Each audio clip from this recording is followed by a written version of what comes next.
Hello, બોલો સદગુરુદેવની, સર્વે સંતોની, ઉગારામ દાદાની જય. જોકે આપણે દરેક ધન્યવાદને પાત્ર છીએ, આશીર્વાદને પાત્ર છીએ. દાદા ઉગારામને છત્ર છાયા કાયમિકના માટે મેં સવારે કીધું છે અને રહેવાની છે. એની દયા કૃપાથી આપણી ત્યાં મહેમાન આવે અને જેને ઘેર સદગુરુના વાસા ઉજળા એના આંગણા.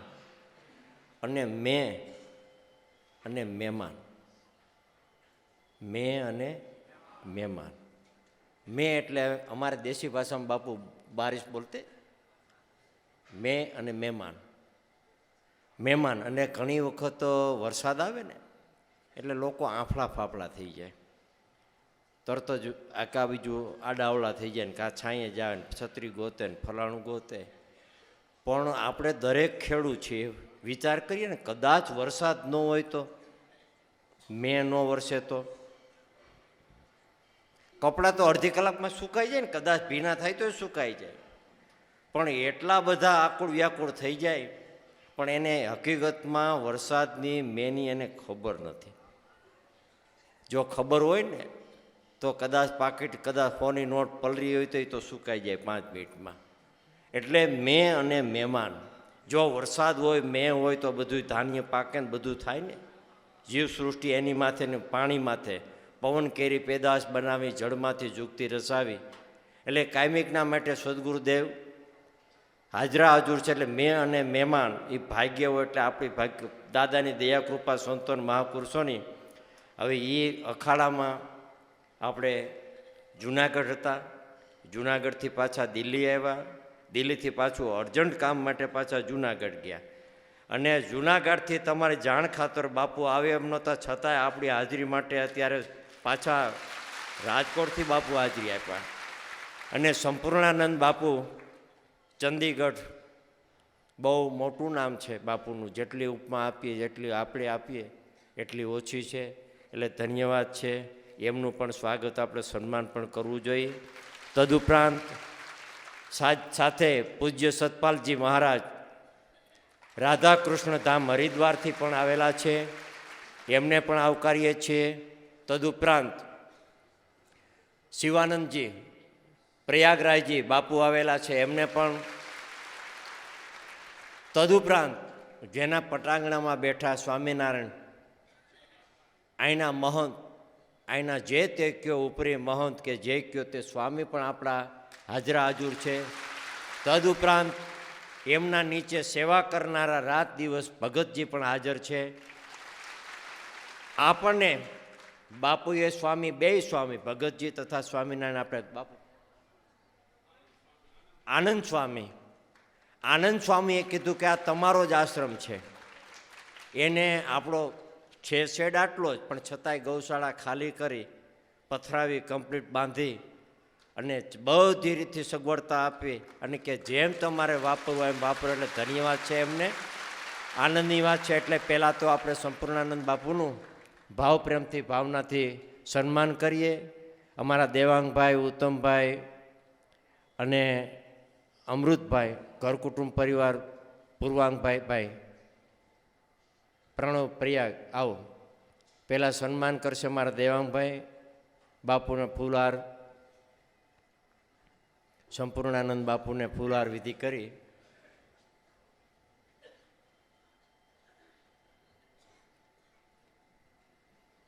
સદગુરુદેવની સાલ વળાવતા.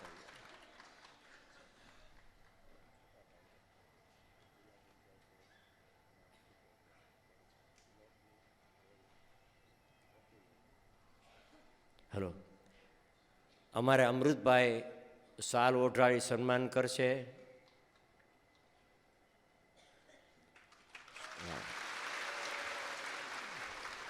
પછી ઓમ નમઃ શિવાયનું બાપુને બહુ વાલું અને બાપુ બહુ ભજન કરે છે, એમનું કાંઈ સન્માન કરશે અમારે ઉત્તમભાઈ.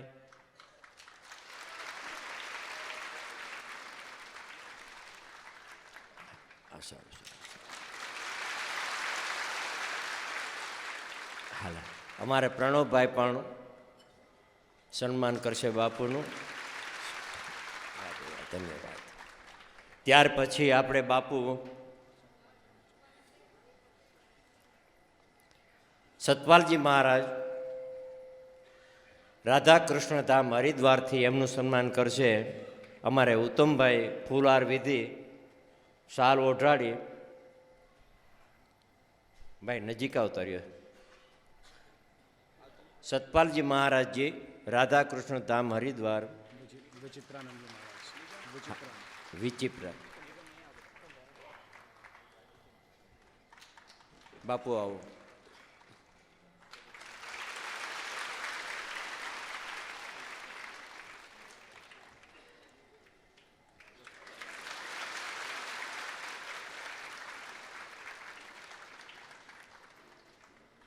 વાહ, ખૂબ આનંદની વાત. હવે વિચિત્રાનંદ જે બાપુ પ્રયાગરાજજી એમનું સન્માન અમારા અમૃતભાઈ ફૂલહાર શાલ વિધિ. આવો ભાઈ. પ્રણવભાઈ આવો. રાજદીપભાઈ ક્યાં ગયા?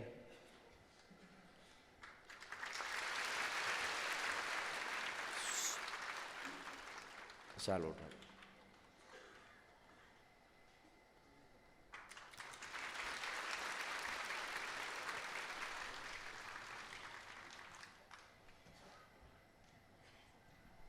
હવે જેના સાનિધ્યમાં આપણે બેઠા છીએ એવા આનંદ સ્વામી સ્વામિનારાયણ મંદિર. આવો બાપુ આવો.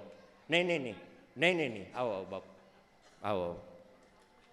હા, મનોજભાઈ અમારે મનોજભાઈ રામાણી સાલ લઈ ગયો.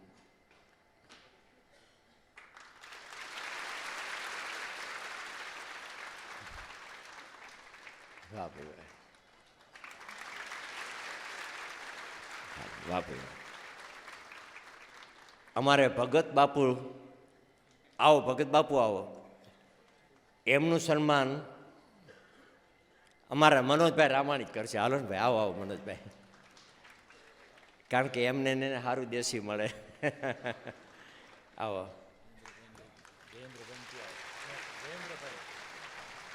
અને સાલ આવો આપ ઓઢાડો.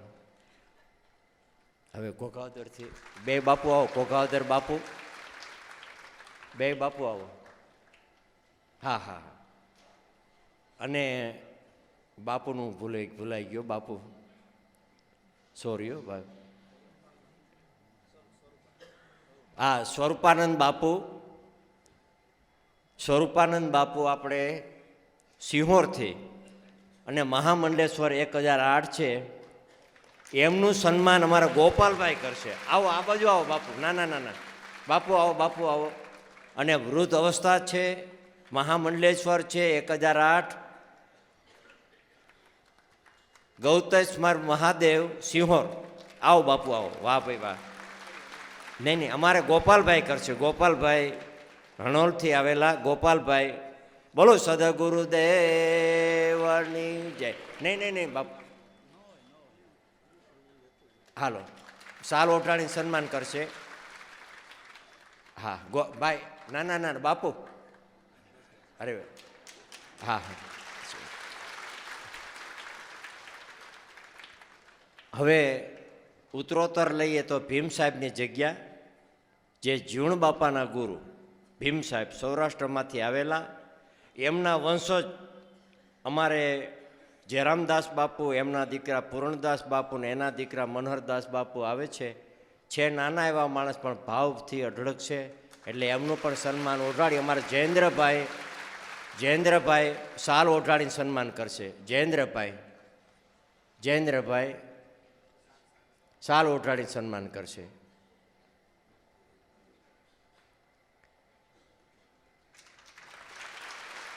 વાહ બાપુ, બેસો 1 મિનિટ.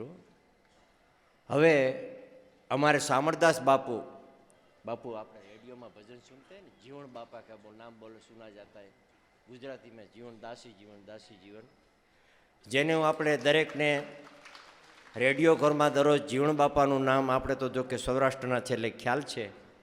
એમના મહંત શ્રી સામળદાસ બાપુ એમનું સન્માન શાલ અને ફૂલહાર ઓઢાડીને જયેન્દ્રભાઈ કરશે. અને બાપુનું પણ શાલ આપણે જીતું ફૂલહાર બાકી રહી ગયો બાપુને. સારું ઘરના છે, ભૂલા તો રહ્યા તો નથી એટલે વાંધો નથી.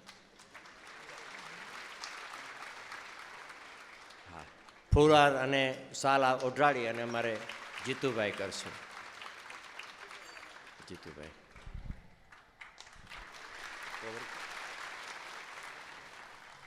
ભાઈ દેવભાઈ ચાલો.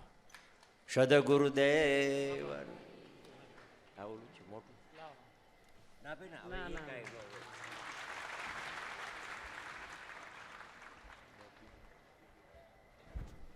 હવે ધર્મક્ષેત્ર, ભક્તિ ક્ષેત્ર બાપુને જે અનુકૂળતા લાગે એ આપણને રસ, જ્ઞાન રસનો ભોગ અડધી કલાક જેટલી અને અનુકૂળતા લાગે 5 મિનિટ 10 મિનિટ સદગુરુદેવનું નામ લઈ અને જે રસ પીર છે સાંભળીએ. સદગુરુદેવની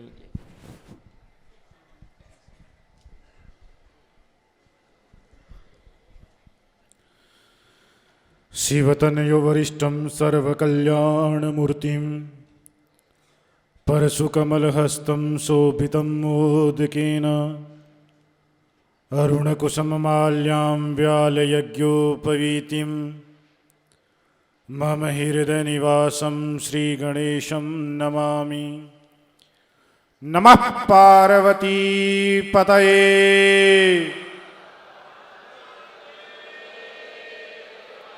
महादेव हर.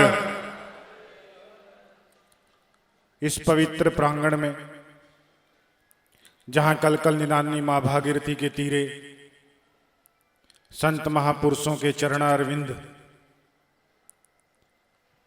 हमारे ज्येष्ठ भ्राता श्री पूज्य गोवर्धन बापा, जयंती बापा, रश्मिन बापा, जिनके प्रांगण में हम लोग ये सब आनंद ले रहे हैं, स्वामी नारायण महंत आनंद जी, राधा कृष्ण धाम के संरक्षक पीठाधीश्वर मेरे ज्येष्ठ भ्राता पूज्य सतपाल ब्रह्मचारी जी महाराज,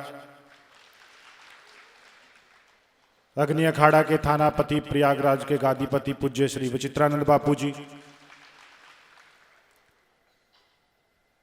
हमारे ज्येष्ठ पूज्य महामंडलेश्वर चरणारविंद,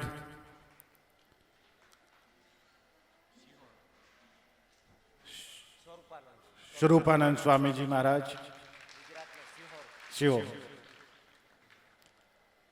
पूज्य महाराज जी की और हमारी विशेष लागणी है, इसलिए वो बड़े थे, मैंने उनका नाम नहीं लिया.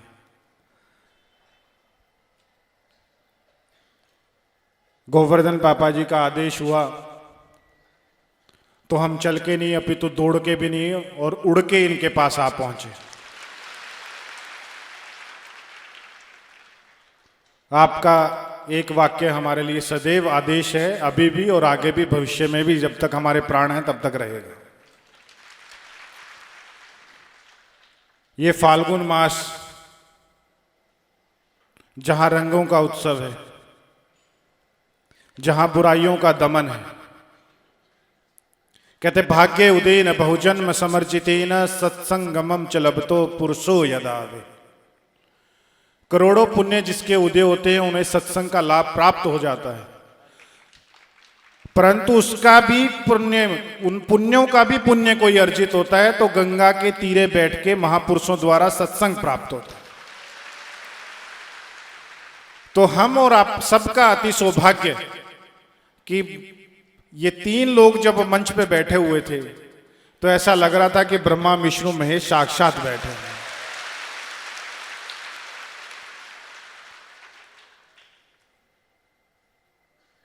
तो बिन भजन के, बिन सुमिरन के, हिंदी ओखड़ो छो ना तमे, सांभळो छो? बस मुझे यही शब्द आते हैं, इससे आगे मुझे आता भी नहीं है गुजराती. कहता बिन भजन के, बिन सुमिरन के, बिन सत्संग के कितना ही वैभव आपके पास इकट्ठा हो जाए, परंतु उसका आनंद आपको प्राप्त नहीं हो सकता. कहता निर्धन कहे धनवान सुखी, धनवान कहे सुख राजा को भारी, राजा कहे महाराज सुखी, महाराज कहे सुख इंद्र को भारी, इंद्र कहे सुख चतुरानन को, चतुरानन कहे सुख ब्रह्मा को भारी, पर तुलसीदास विचार कर कहे हरि भजन बिना सब जीव दुखारी। कहता जब सुमिरन नहीं, भक्ति नहीं, जप नहीं, ध्यान नहीं, समाधिस्थ नहीं, तो कहता वो आनंद आपको प्राप्त नहीं हो सकता। सुख तो आपको मिल सकता है, वो भौतिकवाद तो आपको प्राप्त हो सकता है, वो मिशनरियां तो आपके पास आ सकती हैं, पर कहता आनंद केवल भजन में है। और आनंद ही नहीं, अगर आपके पास भजन आ गया तो आपको परमानंद आपके पास आएगा। कहता प्रबल प्रेम के पाले पड़कर उसको नियम बदलते देखा, अपना मान भले टल जाए भक्तों का मान न टलते देखा। कहता वो कब आता है? समय है ना बाबा, ऐसा तो नहीं कि भोजन के और आपके बीच में हम आकर बैठ गए हैं, क्योंकि पापा ने बोला था 12 बजे समाप्त हो जाता है।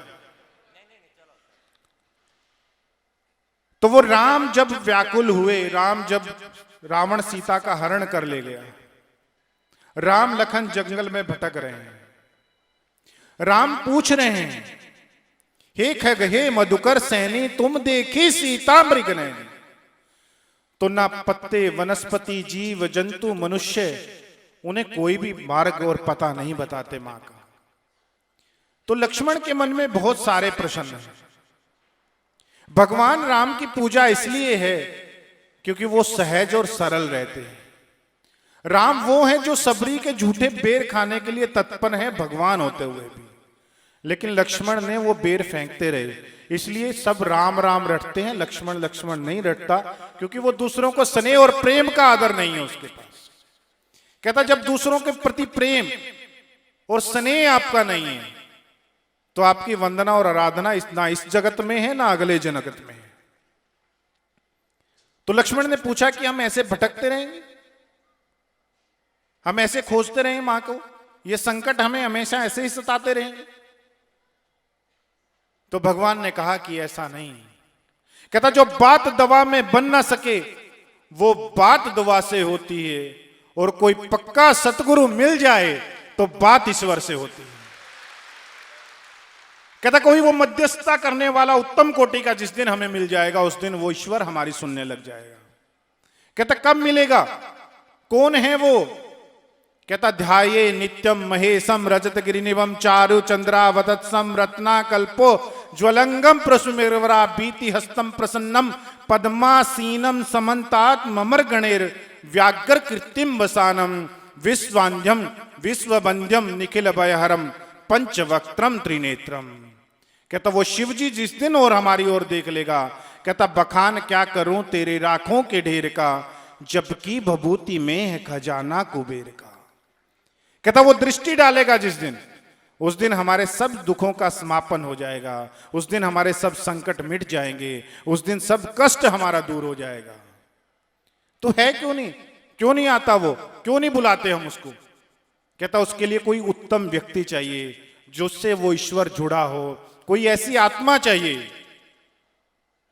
ये सत्संग का एक सीधा सा प्रभाव ये भी है कि जिस प्रकार से पानी का टंकी में, अगर पानी की टंकी में पानी साफ हो तो तय है कि नल में भी पानी साफ आएगा। अगर पानी की टंकी में पानी गंदा है तो उस नल से कभी साफ नहीं हो सकती। आपका मन कब साफ होगा? जब आप संत महापुरुषों के ऐसे मंडलेश्वरों के चरणों में आकर आप अपना मस्तक रखें। तो कहता उत्तम ब्राह्मण चाहिए, रावण जैसा विद्वान ना था, ना है, ना होगा, भूतो ना भविष्यति। तो रावण को आहूत किया गया। रावण ने कहा कि मैं ब्राह्मण कुल का हूं, मेरा काम है पूजा वंदना आराधना कराना, मैं आऊंगा, परंतु मेरी पूजा के कुछ नियम हैं, मेरे अपने भी कुछ सिद्धांत है कि मैं 16 प्रकार की सामग्री से पूजन कराता हूं। आज भी हमारे देश में विधान है या तो 16उपचार है या पंचोपचार है। तो राम जंगल के राजा थे, अयोध्या के नहीं थे। तो राम ने प्रार्थना की समुद्र से कि हे समुद्र राज हमें 16 प्रकार की सामग्री दो। समुद्र राज ने सुनकर भी अनसुना कर दिया। भगवान ने कहा कि मेरे हाथ में समर्थ है, मैं बहुत दिन तक मांग चुका आपसे। जब धनुष बाण उठाया तो समुद्र हाथ जोड़कर खड़ा हो गया। कहने लगा, हे रामा पुरुषोत्तम नरहरे नारायणम केशव गोविंद गुरुड़ा दुजा गुणनिधे दामोदर माधवा, हे कृष्ण कमलापते यदुपते सीतापते श्रीपते वैकुंडाधिपते चराचरपते लक्ष्मीपते पाहि माम। आप पिछले जन्म में लक्ष्मी के पति थे, इस जन्म में राम बने हैं, अगले जन्म में कृष्ण बनेंगे। कहता, बच के रहना जी, करम गति है न्यारी, बस नहीं चलता जी, यहां हार गए अवतारी। रामचंद्र को तिलक होना था, राम बने बनवासी, हरिश्चंद्र जैसे सच्चे दानी बन गए मरगटवासी।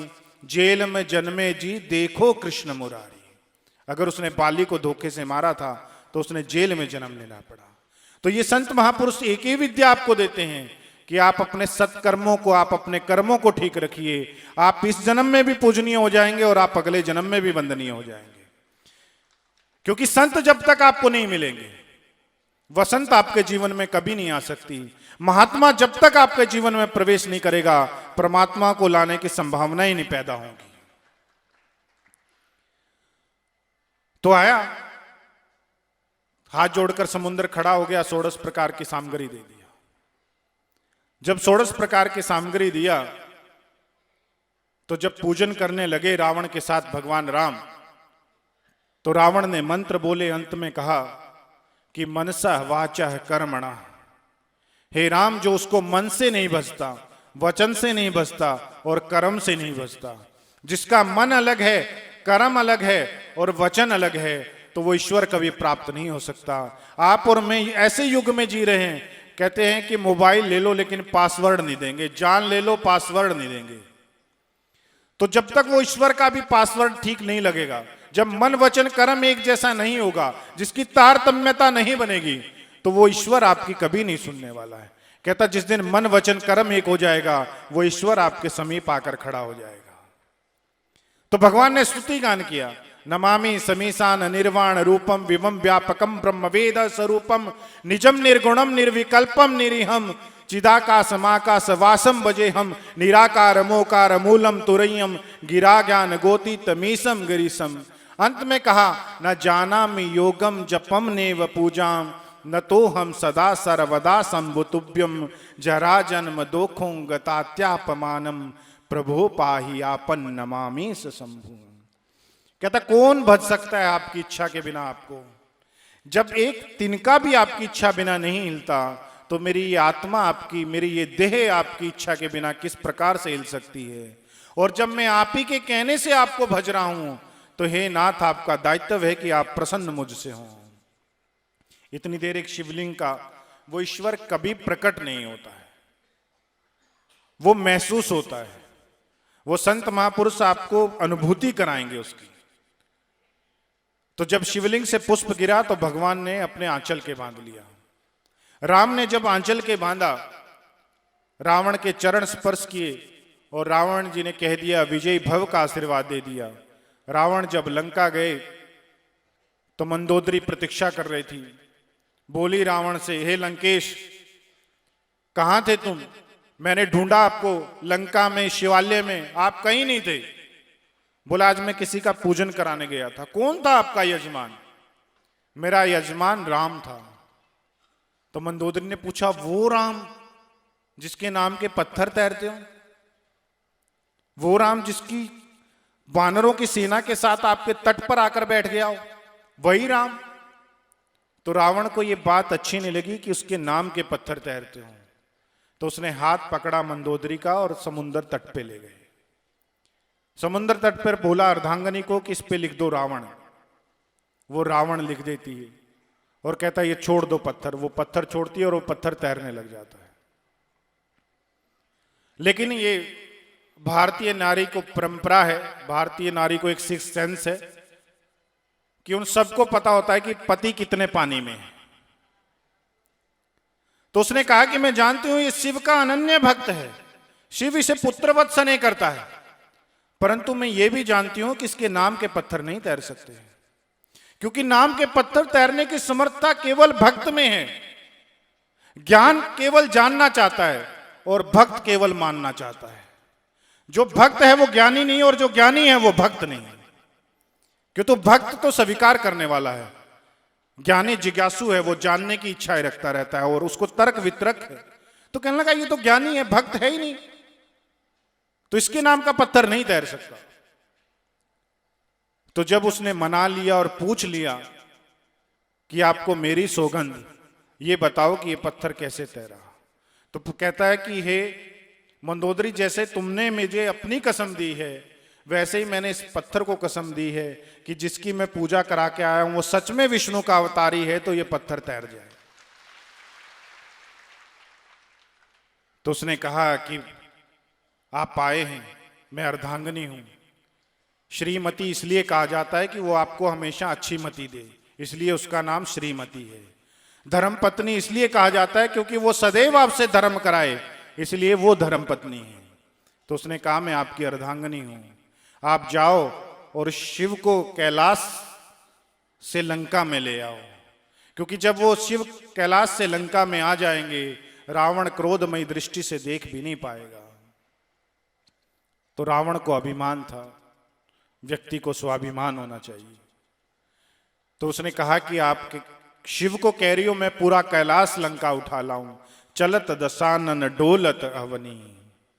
और उस शिव को एक बार उस रावण ने उठा भी दिया। जब उस रावण ने शिव को उठा दिया तो शिव भगवान ने आंखें खोली और देखा कि किसको ऐसा आशीर्वाद दे दिया है कि जो तुम्हें उठाने चला है। तो भगवान ने बाएं पैर का अंगूठा रखा कैलाश पे और रावण बर्फ की सीलियों के नीचे दब गया। रावण मंत्र बोलने लगा, भगवान ने सुनकर अनसुना कर दिया। कोई दूध नहीं था, कोई घी नहीं था, कोई शक्कर नहीं थी, कोई शहद नहीं था, कोई गंगा जल नहीं था, कोई यज्ञोपवीत नहीं था, कोई धूप नहीं थी, कोई दीप नहीं था, कोई नैवेद्य नहीं था, कोई दक्षिणा नहीं, कोई प्रदक्षिणा नहीं।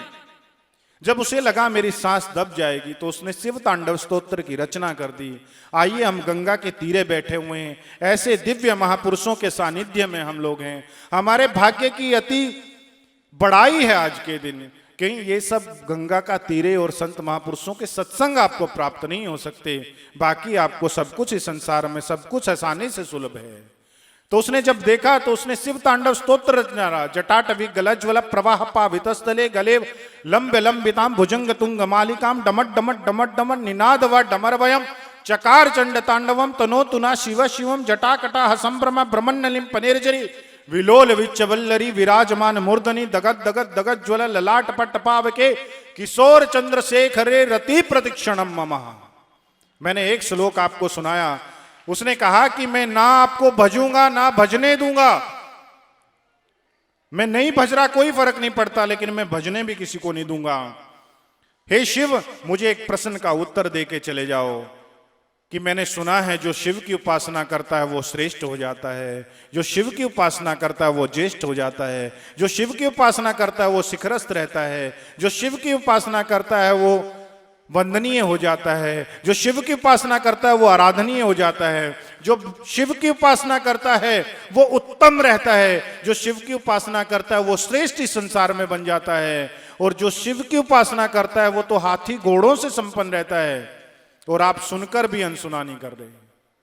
तो भगवान प्रकट हो गए।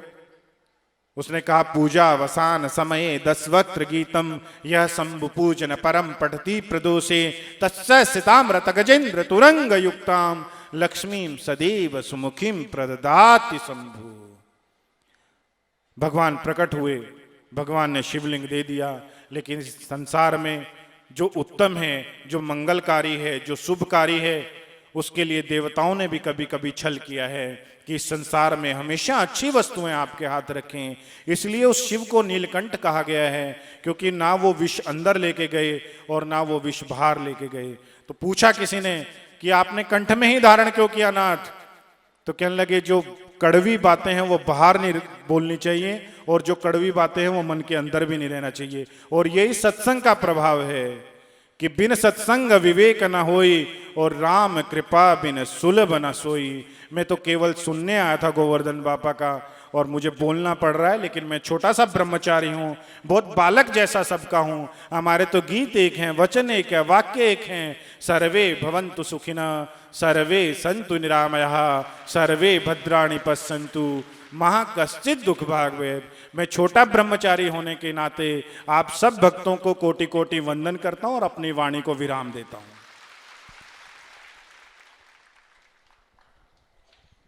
ખૂબ સંપૂર્ણાનંદ બાપુ ધન્યવાદ. આનંદની વાત છે, આનંદ કરાયો. આપણને ખૂબ આનંદ અને પ્રસાદ લઈ અને બધાને જવાનું છે અને સ્વયંસેવકો જે કહે એ પ્રમાણે પ્રસાદ લેવામાં ધીમે ધીમે ઉઠવાનું. અને રાત્રે રાબેતા મુજબ આપણે 9 થી 12 સુધી કાર્યક્રમ આપણે છે, એટલે જ્યાં બપોર પછી જ હરિહર પ્રસાદ લઈ અને કોઈને ફરવા, જમવા, નાહવા જે કાર્ય કરવું હોય ખુશીથી કરો ને આનંદ માર્યો ને આનંદ કરો. અને બાપુએ બહુ સારામાં સારી વાત કરી, એટલે આનંદની વાત છે. બાપુ એવડા મોટા તોય નાના થાય છે, એવડા મોટા તોય નાના થાય છે, એટલે ધન્યવાદ છે બાપુ. એટલે આનંદની વાત છે ને આ નાનું થવું એ બહુ કઠણ છે, બાકી વાહ વાહ તો બધા જગતમાં કરે જ છે. એટલે ધન્યવાદ છે બાપુને. બોલો સદગુરુદેવની જય. ઓમ નમઃ પતે. હર હર મહાદેવ હર. ઉગમેશ્વર સાહેબ, લાભેશ્વર નાથની જય. ભલારામ બાપા, દેવારામ બાપાની, સનાતન ધર્મની જય.